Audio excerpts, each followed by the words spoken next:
the ones that participated in this year's EDT panel are going to discuss how the panel went, give you feedback, talk about how they see for the future and what they did during this EDT panel. So thank you. Hi, are you all awake? So why didn't anybody tell me about the dessert table in the lunchroom? I don't know. I just got on the table today. I looking at them yesterday. Anyway, there's a couple of things I wanted to start out with. There's some misconceptions of vectoring and whatnot. I want to clear the air and clear the world of the rumor mill. One, first and foremost, vectoring is not tied to in any way, shape, or form promotion. Okay, so if you completed your ADP and you were not vectored, that does not mean you're not going to get promoted. Does that make sense? Okay, because what a vector is, I feel like I need to stand. Can I stand? Yes. Thank you. What a vector is there are certain positions that require a certain skill set and experience before you go into that position. So we as the chiefs, we get together, we look at your records as masters and seniors and determine whether you are ready for those positions, if you fulfill those skill sets that are required to be a success at that position or not. That's what it is. That's really what it is in a nutshell, right? But it isn't tied to promotion. I've had so many people come to me and say, I really want to get promoted, how come I didn't get vectored? And I get really confused because somehow, some way, the two have been tied together. But I assure you, one has nothing to do with the other. I promise. Okay. Last year, I was my first EDT board. Do you mind if I take the floor and, I guess I should ask you all. Do you mind if I take the floor and speak a little bit before we all go into this? Okay. It was my first one. I heard all kinds of stories about the previous years, and I had no idea what I was going into, but we have an amazing team of chiefs that got together, and I try to have a chief from each MADCOM there to represent you. And I was a little naive, so I was going to take it, and I said, we are going to look at every single record. It doesn't matter if they meet the time on station, eligibility. We're going to look at every record because everybody needs feedback. Yeah, that's crazy. That's crazy talk. So what ended up happening, we did. We looked at over 270 records last year. And it was a lot of time that we did, but we looked at each one of your records and we looked at every piece that comes into that package within eBox. And then when we sat down together to do the vectoring, it really didn't make sense to look at it because you weren't eligible to PCS, which means even if we vectored you to that position, the assignments team and their policies are going to come into play, and they're going to say, well, they don't have enough compensation, they've only been there 2 months. Doesn't matter if you vector them because we're not moving them. Does that make sense? So this year we're going to do a little bit smarter. I took the advice from my fellow chiefs, and we're going to add with you, it's 24 months time on station by October 31st. It's the time span. And we are looking at rotations as well to make sure that you're not getting missed just because you chose to volunteer to do a medical experience. People do. And if you are not one of the people doing it, please do it. Okay. And then, what's the other change? That's it. Yeah, 24 months. And then we were thinking we were going to have our EDT panel in May. And in order to get the master sergeant's EPR closeout dates. However, because senior doesn't come out senior doesn't come out until later, we would miss those. So we're still going to do it in September. It will be September 16th through the 20th. And your ADPs are out. They will be there for you to start. The SharePoint site, if you saw it last year, did anybody see that last year? Did anybody here see that last year? Did you like that? So what happened is I built this SharePoint site. It puts the ADP template out there, I put the trifold out there so you can read what the vectoring was all about, and then I asked you as eligible to route that ADP through your supervisor and then your commander and then upload it into the system. And everybody was really concerned. I'm like, oh my God, I don't want my peers to know what I've done. I want to have it done. So once we look at it and we vector you, it's locked down. Nobody can see it. It's just your information that you put in there, but all the good stuff from us is private and it will be shared with you. How many people here was in the vectoring process last year? Was it like 100% closed loop? You turned it in, you got feedback? Did anybody not get a feedback? Okay, that's great. In the past, I heard that it wasn't so easily done and it didn't flow through to the end. So that's a success for us. So thank you all for helping. And I guess that's it. So now you know the dates, you know where that's going to be on the same list that it was on last year. And I'm going to open the floor. See.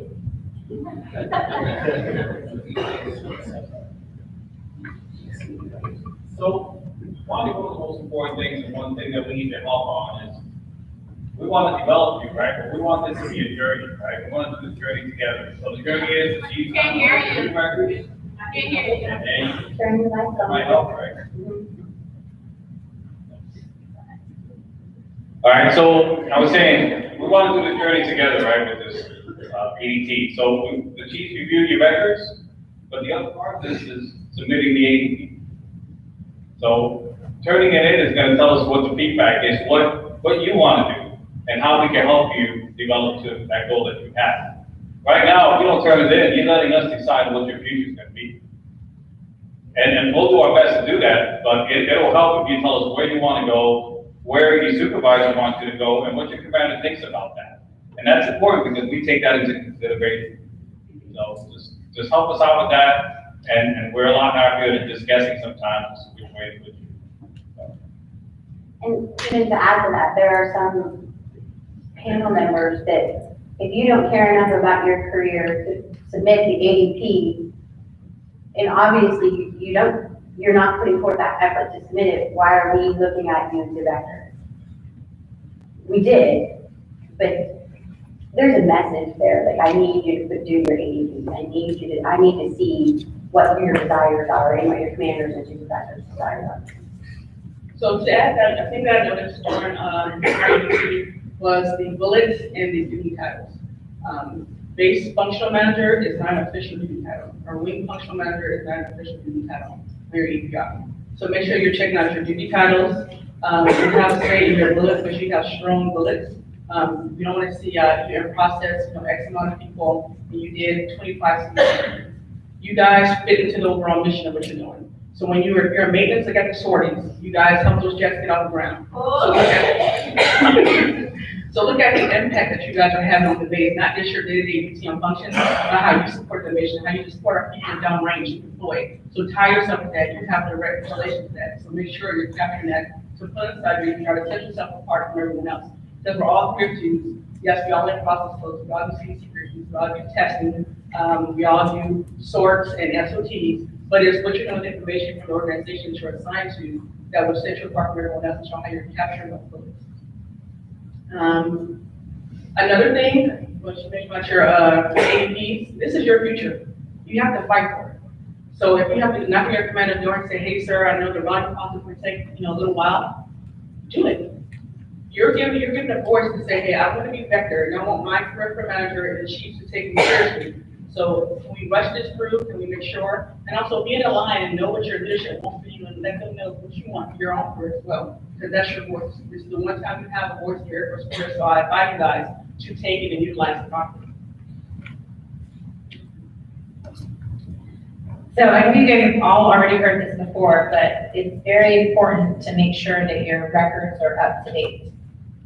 So there were a few times that we found where duty titles were not accurate with what was in the EPR, or people's CCAF or degrees weren't up to date.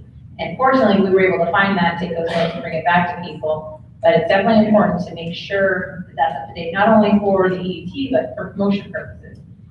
Because I'm sure you've also heard this, that the only thing that on a promotion board, the only thing that we have to look at to decide whether you're going to be promoted or not are those records. So I tell everyone how important those records are. So you need to treat them the same way. So please, please, please go in and make sure all your stuff is up to date.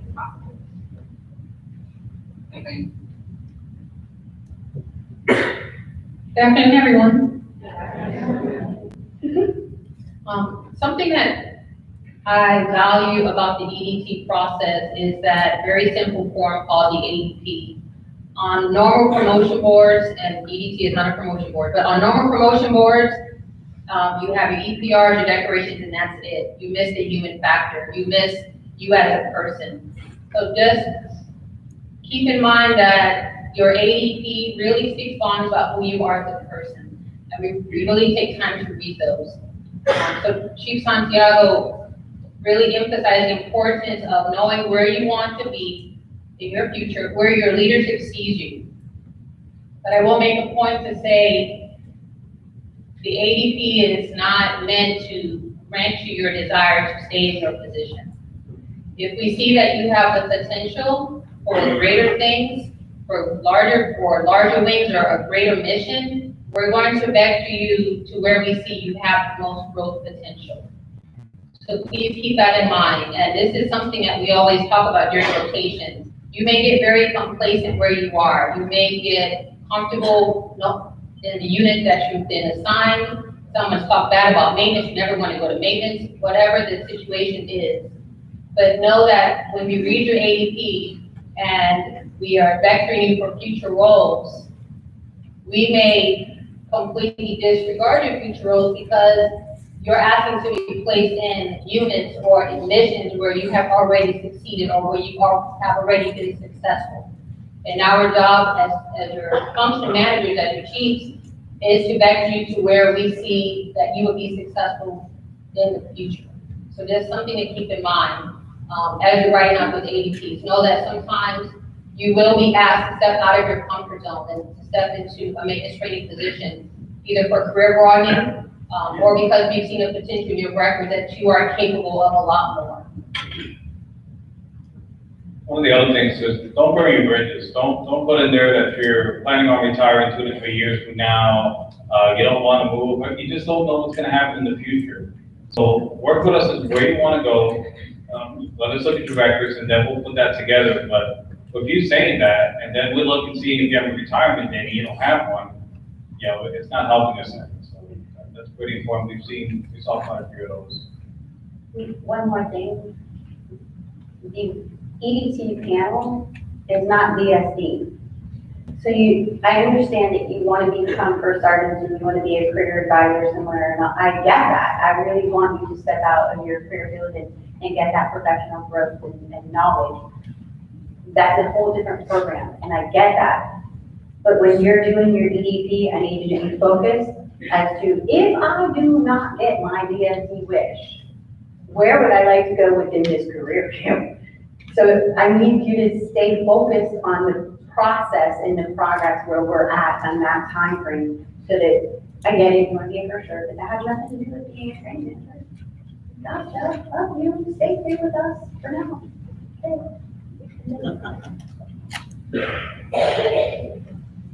Questions?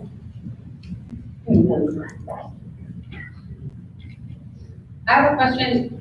How clear have we been, how successful have we been in communicating either the importance of DSD or how the process works in general?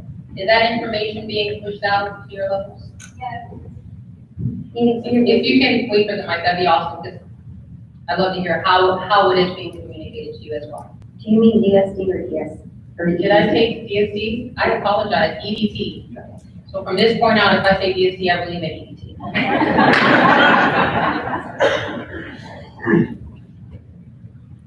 Mike?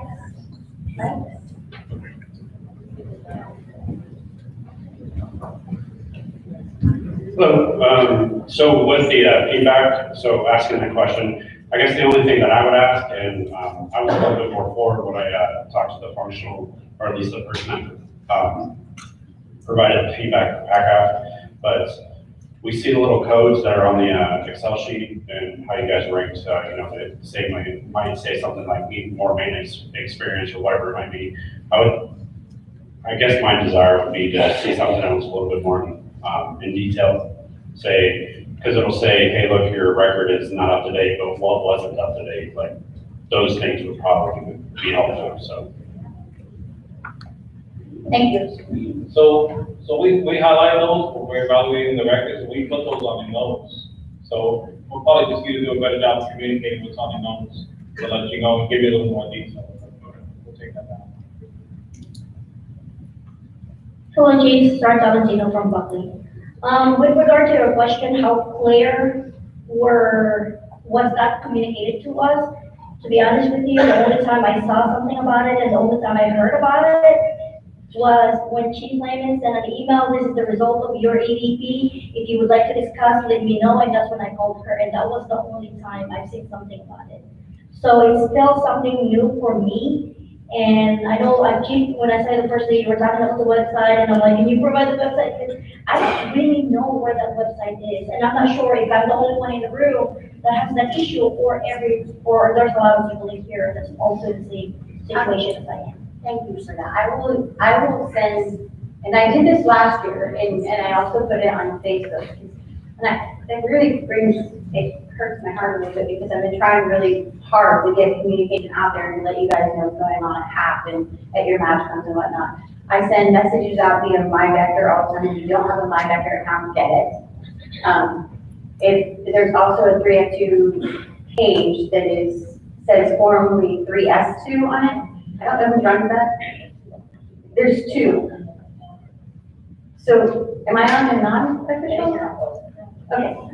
Well, I tend to get on the one that says 3F2, formerly known as 3S2. I tend to get on that one as more, but anyway, I do put that information out there. I tell people, look, your ADPs are coming due. Make sure you get with your MAVCOM manager. But what I will not do, and I promise you this, I am an open door policy to each and every one of you. But if you can go through your MAVCOM, that's what you need to go through before you come all the way to HAP. I will answer your questions, but they know the answer too. And I need you to go through them, because believe it or not, I'm really hard to reach, and if you wait for me at times, if you wait for me, a lot of times, you may be waiting for a few days. And I don't want you to wait for a few days, but I promise you, if you sent me an email or something, I'm getting back to you. And if I didn't get back to you within 2 or 3 days, it's because I've lost your email and I've gotten distracted. So if you did actually send me an email and I have not responded, just send a second notice. Here, I sent this to you 2 days ago, you didn't respond. You know, and I will get to you, but I need you all to use your MAVCOMs the way they were intended to be used.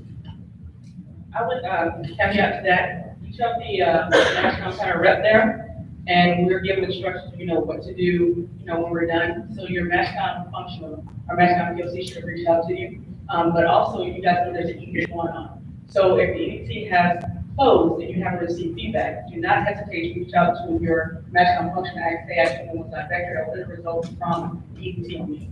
So I'm not saying that the MAVCOM, whoever did it, was not correct in providing information, but it could be that you missed your email or something like that, your email was here. But don't be afraid to reach out to your MAVCOM function and ask, hey, can you tell me the results of my EDT, well, vector, non-vector, and how can I get better, and what direction I should be going in.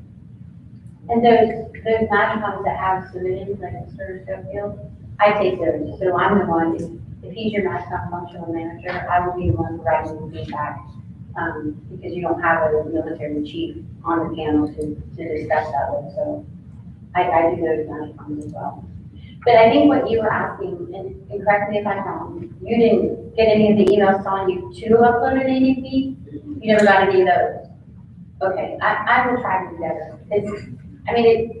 They will send it to you, but it initially comes from me to them, and I also do the MyVector, but I'll do better, I'm sorry. Any other questions? Yes. Hello. Sergeant Mustafa and Seymour Johnson. So my question is, I actually received some very good feedback. It was pretty detailed. However, I just would like some clarity. Maybe I misunderstood or whatever, but so on your panel, is there a situation where you decide, yes, this member should be vectored?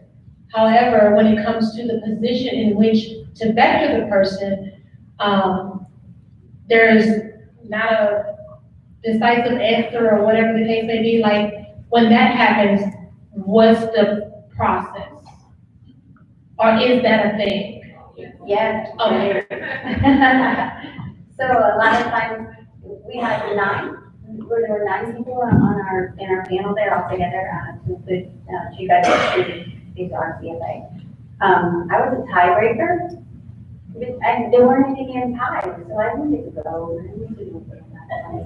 I got shut down. You are not voting, you are a tiebreaker only. I said, "Oh."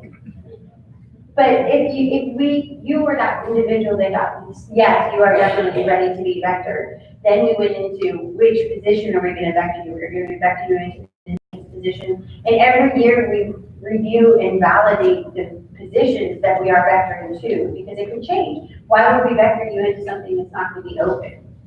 Because somebody just filled that position or that, in that case. So we look at those positions every year, review them and validate them as still needing to be vectored. And then we determine, yes, you're vectored, now where do we need to vector you to? Are you gonna be maintenance, or are you gonna be a non-com, are you gonna be, base training, our IG, what?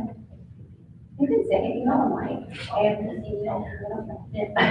So those are the types of conversations that we have, and it's democratic. I mean, we vote on it, and the majority votes, and if it's a tie, then I get to speak up. If it's not, then I don't.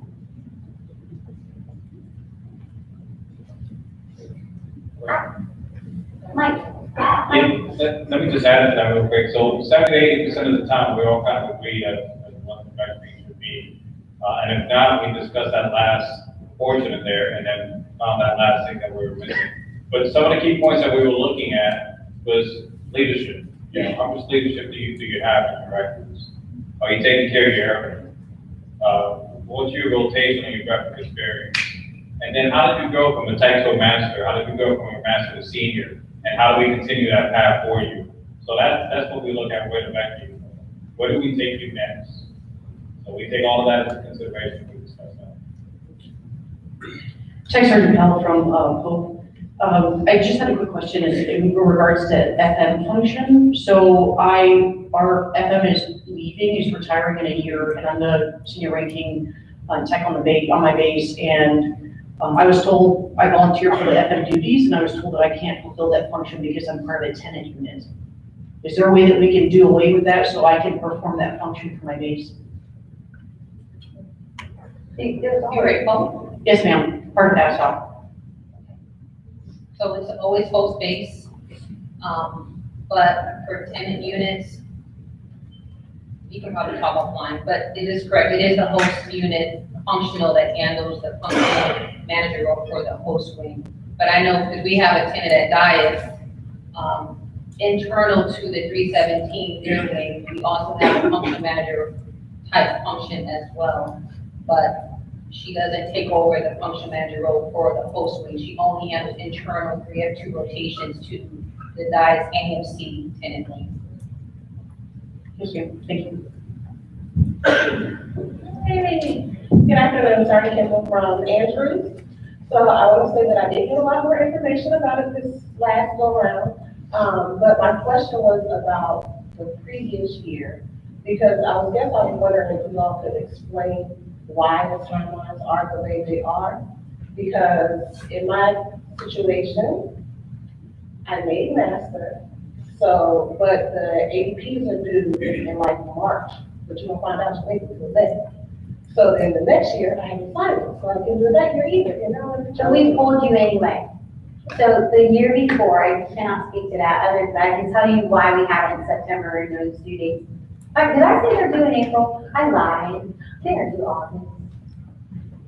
The ADPs are due August. I'm sorry, they're not.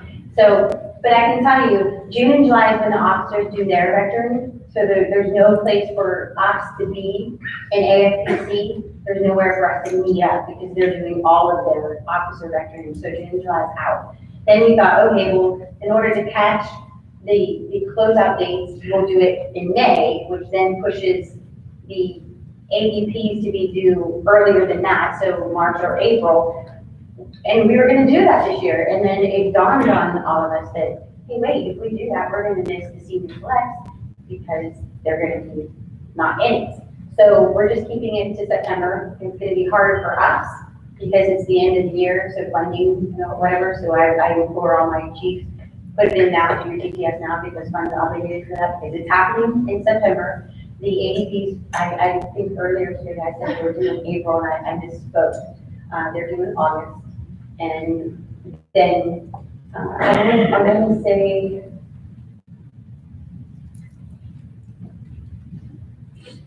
okay, I wish I could remember this, but it might be due at the end of July, and then we close it down by August 17th or something like that, because I have to get time. No, I think it's August 12th, and then a week later, if everything is closed down, it's put into EBOS, and then we can look at all of those records from the out of EBOS together as a group and review them and score them and vector as we need to in September. So I was right, it is August this time. So EDT's been out a few years, and as every time we do it, we learn new lessons on it, and we try to improve it. And it's not just our career field, it's other career fields are learning as they go forward too with it. So, we try to do our best, but there are certain things that we adjust every year to make it better.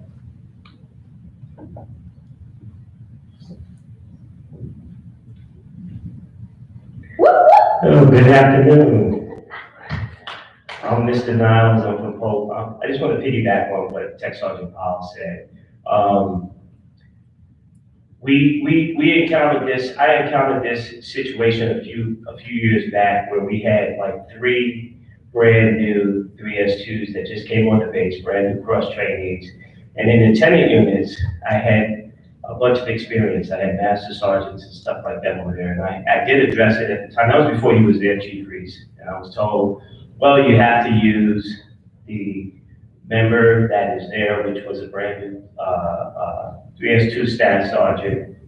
And just to give you a kind of a picture of the optics on it, we're at our quarterly meeting, and I've got these master sergeants that have got 9, 10 years in, and you've got this staff sergeant who's up front, trying to give them information or experience so that you can get a picture of it. So eventually, what eventually happens, in my case, being the base training manager, I assume a lot of the functional manager duties.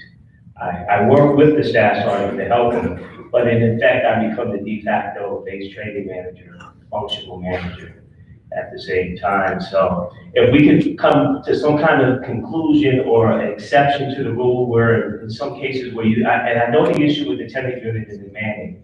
I'm not talking about the manning, I'm talking about being able to utilize their experience, which I do. I use Sergeant Powell regardless of what the regs say. She helps me out, and she goes, well, I'm using her to help folks train other 3S2s. There's always, we're in the Air Force, there's always an exception to policy waiver for That's what I'm everything. saying. That's what I'm saying. So if we can somehow get that, in writing or somehow, or go into the NASCOM, where we can utilize these people and their expertise. And You let me know, I'm the AFI writer, so if you need exception policy, you send it to me and I'll run it. and so that's really the issue that we're trying to address here. Thank you. Thank you, Mr. Niles. So what I would say is, before we utilize tenant functionals to provide a post-MAJCOM or post-wing function, I would like to have a discussion about filling roles as a senior NCO before we go that far. But we can handle that. I think you have a wonderful functional on board right now. I think he's ready and willing to take charge. So. Right, and you're right, but I was addressing the issue before we had that resolved, before we got the master sergeant now, so that's not an issue at this time. Can I come in? Everybody's our side. So I'm standing in proxy for several 302s who I've spoken with about the EDT process. I've never had to go through it based upon the circumstance of PCS, and I was in an EDT position, so I never had the luxury. But some of the feedback I've heard is that some of the feedback provided as to why people weren't vectored, because people are a victim of circumstance. The feedback will be you need more maintenance experience, but based upon either joint spouse basing or having they never been to a base that has a maintenance function, so they can't get the maintenance experience because of that. Or you need to diversify more, and they're not the functional, so they don't have the control over where they work, but they feel like they're being penalized for things that can be outside of their control. So have y'all taken that into consideration on the EDT? Or if not, will you take that into consideration this year? So that is taken into consideration. When you look at, when you're rotating folks out, your base functional manager should be looking at your certs, your experience, and you guys should have a conversation with your base functional managers of your desires and hopefully match with the Air Force, that way they can rotate you guys out and rotate you around. So when you see that diversity, it comes to being a 3 of 2. It is, I'm not gonna say easy, but it is quite easy to move someone around from FSS to security forces to maintenance in those areas. Unlike, there's a gentleman here who has a top security clearance, so he's only working intel. That's unfortunate for him, but still have a conversation with your base functional managers to where you want to move to, with the base and base support you. Don't become complacent, don't become comfortable, to try to move around. But there are some circumstances where you can't be moved to an organization because you have a top secret clearance, and it's easier to put you in the intel unit versus having you get a top secret clearance. It might take a year or so to get you cleared to work in an organization. I can just take Sergeant Edwards and I can do it to intel. It's not fair to them sometimes, and you have to look at that, but you should put in that intel unit versus putting you in there. That's your question. There's a lot of circumstances like that. I think somebody approached me earlier, I don't know, how many days have we been here? Yesterday, it must have been, it was a joint spouse, and because what her husband does, she's only at the space, and which means they don't get maintenance at that base, and so we get that, and please don't take the feedback that we're giving you to say, we need you to get maintenance as a derogatory information. It's just what we're looking at when we compare you against all the peers in our career field. That's what you're lacking. It's a matter of a fact. It's not anything other than that. That's just when we look at your records, it's right there in front of us, and so sometimes it's glaring. And the other one is deployment. We talk about you need to look for deployment opportunities and whatnot during EDT. I'm very well aware that we have very huge deployment. And again, if we say search it out, it doesn't mean that that's why you didn't get vector, because you don't have a deployment or you don't have maintenance. But what it will tell me is I'm not going to vector you into a very large, or I should say, we are not going to vector you into a very large maintenance community as a maintenance superintendent or like section chief. If you have no maintenance experience, that would be craziness, right? It's doable, and based on what your records say, how much leadership, like Chief Santiago said, it's possible. You can go into maintenance, and we have an AFI, we actually have 2651, 2650, that tells you exactly what you need to do and how you need to do it. And if you show the leadership and all those other things, then yes, we could possibly say, okay, so they don't have maintenance. But that's a fact, but there's still, their leadership is there, and we could in fact get them into that maintenance superintendent position. Or I'm sorry, section chief. Does that make sense? It's not a negative, it's just we're telling you as a board, as a group, of what we look at when we look at your record. And it doesn't mean that is the one and only reason why you didn't get vector. And just to reassure whoever you're proxy for, this is my third panel, and I can assure you that, so your records, whether you know it or not, they communicate very clearly. So you may have a person who's been in one group their entire 8 years, but they are doing phenomenal work, phenomenal. And I can witness this when we're about to vote on where the person should be vectored. It's unanimous. They need to go to maintenance or they need to go to support. It's unanimous. Even though they've been in one group, their records speak leadership.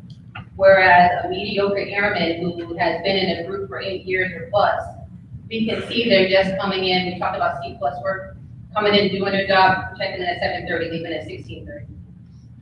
And that needs more breadth of experience, and probably not a vector, because you're not showing leadership. And so making sure that even if by circumstances, as they say, join spouse and life, even if your circumstances dictate that you are in a group for a certain number of years, kick butt while you're there. Kick butt. Grow where you're planted. Show the board that you are all about growing and developing airmen and the rest of them. So we don't look at this one factor, we look at all these different factors, and we really have these discussions. And we try to get it right, but sometimes we don't. I'll give you an example. So when I was providing ADP feedback, the individual, the same thing, I was telling him that he was on that base way too long. He's like, well, chief, I got medical issues, and he explained all, everything that's happening to him. So that's when you turn it around and you say, all right, how can I help you? Where it's easy to help you find opportunities, and we had that discussion that'll help him with the next one, so that he can show that in the records. Because I'm not sure I'm gonna be at that next one, but we wanna make sure that those records happen.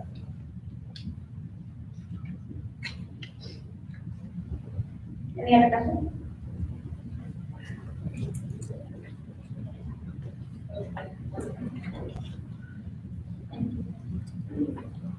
While you're thinking about your next question, so we have a lot of staffs and techs in the room. Just be aware, the same with meeting the board for the first time for Master Sergeant, your records build up over a period of years. So please think about it. If you're a staff or a tech now, think about what your records should be communicating now, so that when your records meet the EDT, they speak leadership, they speak growth, they speak stretching yourself out of your comfort zone. You must start years prior to you even are considered for the EDT to have a good chance of getting a vector. So please keep that in mind as where you are right now. Start strategically thinking about what opportunities you should be placing yourselves in so you can be more competitive when you meet the board. Sorry, excuse me, sorry. Sarah Peterson from Minot. My question is, say you're vector for an AFPC position, last year, and life is happening, and it's not time for you really to try to go to a different assignment. I understand needs of the Air Force come first. I totally understand that. But does that look bad on next year's EDT? Do you look at that stuff to say, hey, we vectored this person for this position and they did not apply? No. I'm sorry. Come in. No. So when we vector you, it doesn't push assignments. It just gives assignments that pool of names to choose from. So when we're done vectoring you, assignment says their job, and we don't look back at last year and say, this is what we did last year, so now we have to do this year. We don't do that. That was a good question. Any others? So just one recommendation, as you push your ADP forward to your commander, signature, your supervisor, make sure they're educated as what EDT is. Because I gotta give you 06 in it when I was pushing my folks' paperwork up. He's like, oh, you just want me to sign this? I was like, no, let me explain to you. So I added the flyer to his email, and then I sat down and explained what the goal is. And then he's like, oh, okay, well, let me reword this a little bit. Let me put a little more push on it. So that helps a lot. So just make sure that they understand.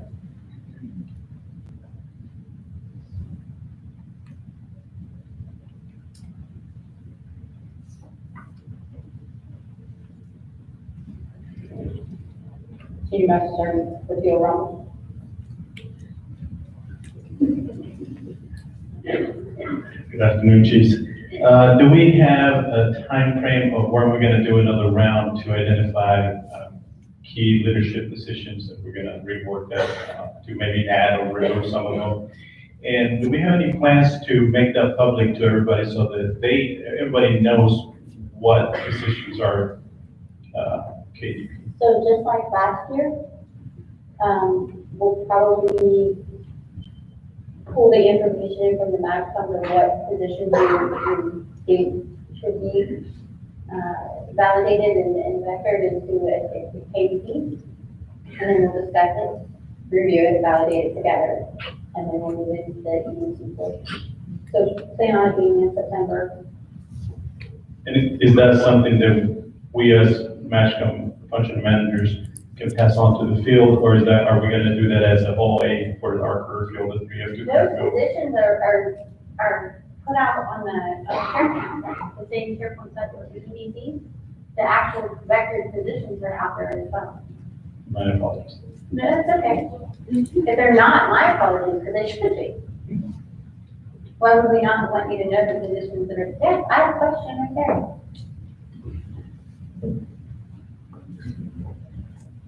I have the one.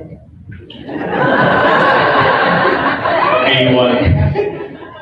I have a quick question. So what happens when those vector positions are not filled? Will someone be non-volunteer? Vector positions will be filled. Hi Chiefs, Hi. Sergeant Olson from Nellis Air Force Base. Are there any carryovers from the previous EDT, or is it a fresh slate for every single person? Fresh slate for every single person. So you guys understand that the vector positions, that the ad goes out on equal plus, if you want help. So if it doesn't, if the ad doesn't get filled, there's no volunteers, then they'll go with non-volunteers. And the other thing is, I don't know if everybody's aware of it, if you get vector position, it's still your responsibility to apply for it, if that's what you want. And even if you don't apply for it, if nobody does, if you were vector to it, you could be involved to it. It's also important to add that each year starts fresh, the position vector 1 year, and the new vector the next year. Not negative or anything like that, it's the requirements here is different.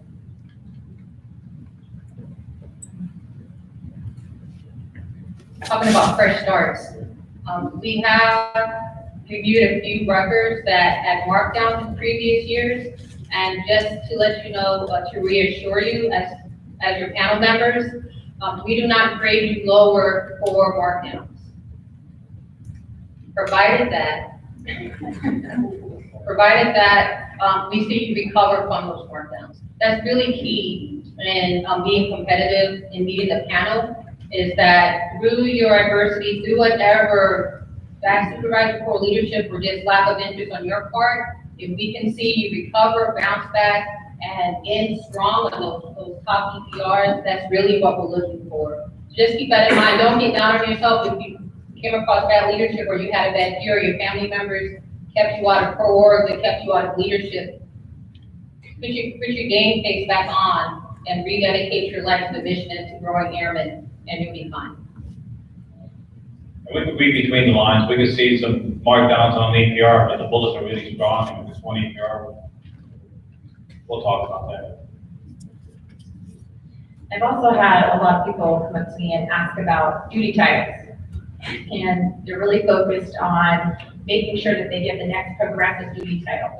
And although that's great, we understand that there's a lot of us and not a lot of those duty titles for the next level, right? So what we're looking at when we're looking at your records is what did you do in the position that you're currently in? We understand that not everyone can go be the section chief at maintenance. We get that when there's 4 or, however many master sergeants at a base and 1 senior master sergeant because we're overmanned in master sergeants. We completely understand that, and it's something that we definitely all take into consideration. So it's important to make sure that you don't get so focused on that you don't have that amazing duty title or that you're not in a 7-level position, and that you focus on what you're doing with the positions that you have. Because I can tell you for a fact, I sat in a 5-level position. And I also didn't get to move around a lot because I was a joint spouse with an F-22 avionics guy. So, and it clearly did not hurt me. So it's what you do in the positions that you have.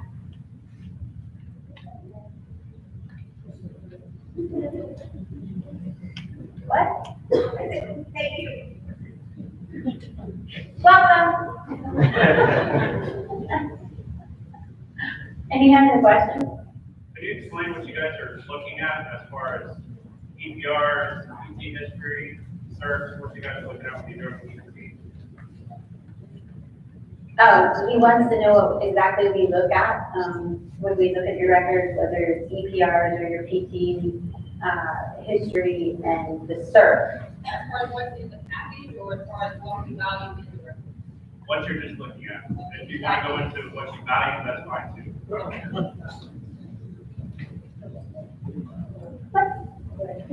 So, what we're looking at are your EPRs, your CERTs. We are looking at where you were in the rest of experience.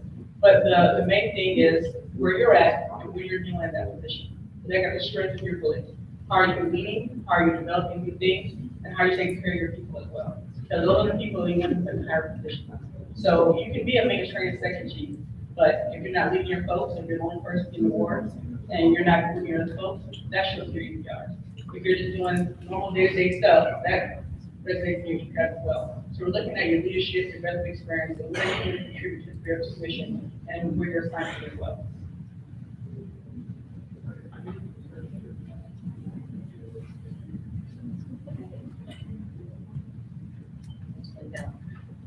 So the great thing about having a diverse panel is we each value different things, and that's really important when it comes to whether we vote for vector or non-vector.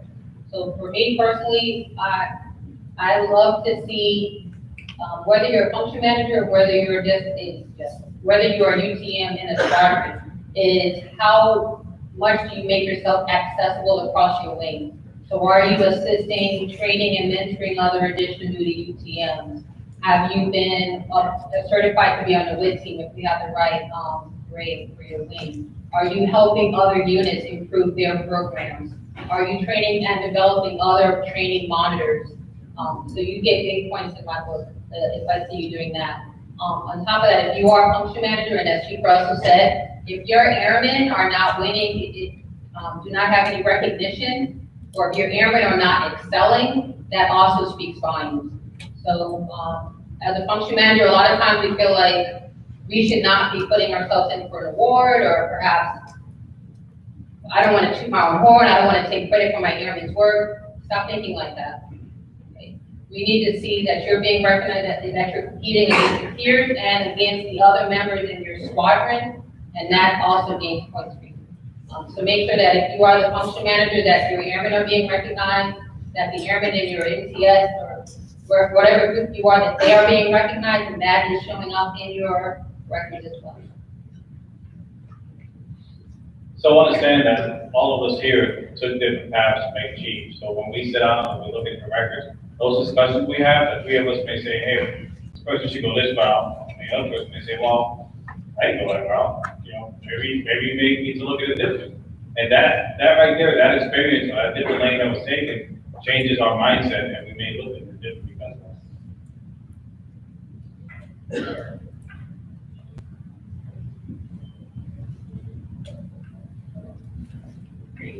Any more questions? So, you mentioned, I guess, the experience. Would it be more beneficial to have, regardless of rank, the functional manager be somebody that's more seasoned as a training manager? Because we can all attest that not all mass sergeants are creative people, and you may have somebody that's been in the career field for 7, 8, 9 years and has experience, but just not having been able to get over the hump to get promoted, and understands more what it takes to develop a training manager for UTM and things like that.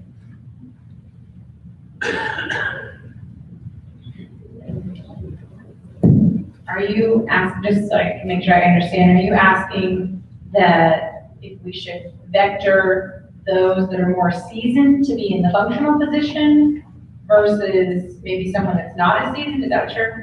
No, man, just for like base functional positions, like the tech server over there said that being a tenant unit, things like that, she may have, and the gentleman said here that okay, they have a staff sergeant filling the position.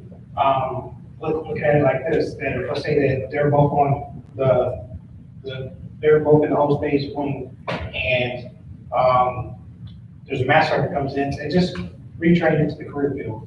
And so this isn't really an EDT vector question. This is more of an AFI question. yes. Okay. So, speaking of that, I've actually had this happen to me twice at a base. I had someone who honored me by 30 days, and I had someone who honored me by 6 months. The thing was, they were newly trained to the group, I had more experience than them, but they outranked me. So, in doing that, the group commander made a decision to make me the functional manager, but also have to help them train that new person to make sure they get up to speed. So you do want experience, but sometimes you have to humble yourself and step back. And if you are an experienced person, your responsibility is to make sure you're training that new functional manager, so that way the rest of the base does not make them in an odd way, so they still respect that position they're in, and you're helping them. It's not taking away that you're trying to knowledge to that person, to make sure they take care of them. So we had a situation like that where, you know, we had the highest ranking as functional, and that person probably shouldn't have been the functional. So the wing asked if there's somebody else in that position. Went up to Chief Reese, discussed it, and it was the best thing to continue the development of the 3 attitudes that were there. So I mean, she agreed on it, and it's a smart decision. We'll take the common sense approach and put the right person in there, or develop that person that should be the functional.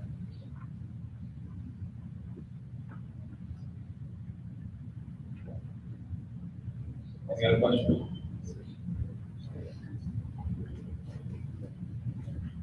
Okay, if there's no other questions, I think we're finished. I just want to remind you, that I will be better at the, getting communication out there. I know I've been trying to do it well, I know I failed at some points, and I try to do better. So I promise you, I will do more about my vectors and messages, but I also have to take care of my MASCOMs and let them be privy to what I'm going to put out to the field, because I don't want to blindside them. So, my records, my way of communicating with the field, I also send emails out to the MASCOM training managers and let them know exactly what's happening. But you're here now, and I'm telling you right now, the EDT is happening in September, the ADPs are out there on that SharePoint site. There's nothing stopping you from having it completed and getting it routed, because what will happen this year or what will not happen this year that happened last year, once that cutoff point is done, not accepting any late. So, fair warning, you're all here, or your supervisors are here, or MASCOMs are here, and all that stuff. Once that cutoff date is done, there's not gonna be accepting any late. Last year, I was very naive to the whole thing, and I was like, oh yeah, sure, we can do that. And then I got my hands smacked because I didn't understand the process of taking it from the ADP and uploading all that information into EBOS. So the deadline is there for a reason, so I need you all to follow the deadline. And thank you for all the support and being who you are.